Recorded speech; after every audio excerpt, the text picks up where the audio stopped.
ये प्रकृति और पुरुष का कर्म और धर्म है जो निभाना है।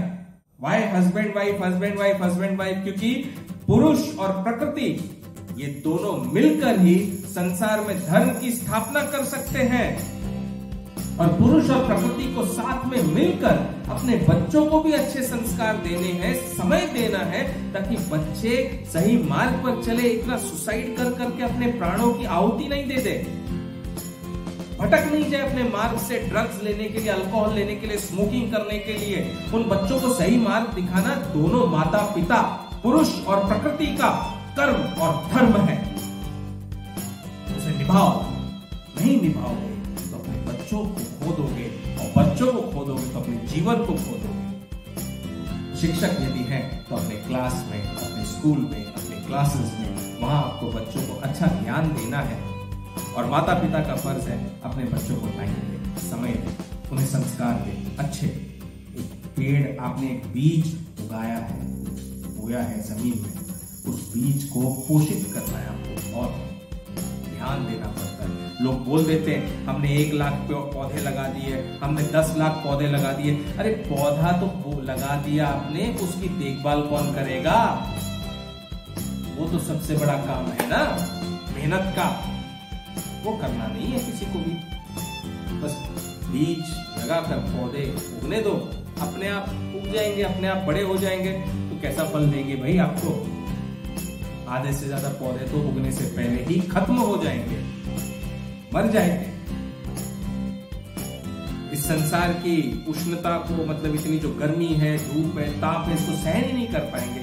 संजो संजो के उस पौधे को उगाना होगा। ऐसे अपने बच्चों का ध्यान देना है आपको।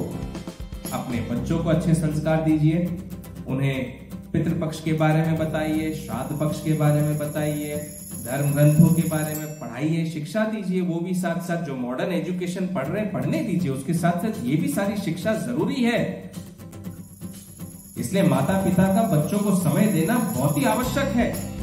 दोनों के दोनों कमाने के लिए निकल जाओगे पूरे दिन भर, और बच्चा स्कूल जाएगा, स्कूल से ट्यूशन जाएगा, ट्यूशन से फिर घर आएगा, देखेगा घर में कोई है नहीं, नीचे दोस्तों के पास चला जाएगा, फिर आके मोबाइल में बैठ जाएगा। माँ बाप थके हारे आएंगे रात को 10-11 बजे और फिर बोलेंगे बच्चा खाना खा लिया, बच्चा बोलेगा खाना खा लिया, ठीक है तुम जाओ अपने कमरे में सोने, हम जा रहे हैं अपने कमरे में सोने।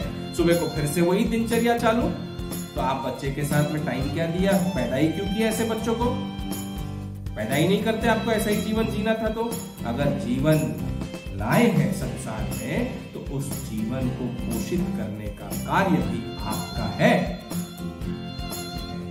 आप यदि संसार में रहते हुए, धरती पर रहते हुए अपने बच्चों को अच्छे संस्कार नहीं देंगे, उन्हें अपने कल्चर, अपने ट्रेडिशन, अपने खान पान का तरीका, अपने तीज त्योहार नहीं बताएंगे, उन्हें हमारे धर्म शास्त्र नहीं सिखाएंगे, तो वो आपको ही फलीभूत होगा। वैसा ही जैसा आप बीज बोगे वैसा फल आपको मिलेगा। आप मरने के बाद जब जाओगे ऊपर तो कुछ नहीं मिलने वाला। वहां पर ठन ठन गोपाल बैठोगे, वहां ना खाना मिलेगा ना लाइट मिलेगी, क्योंकि वहां कमाने का जरिया तो है नहीं। जो कमाई करनी है वो कमाई यहां करनी है भूलोक में। इस भूलोक में आप जो कमाई करोगे इसका ही फल आपको ऊपरी लोक में या निचले लोक में मिलेगा भैया। यहाँ भूलोक में रहते रहते जितनी कमाई करनी है ना कर लो, वरना फिर पछताएगा होत जब चिड़िया चुग गई खेत।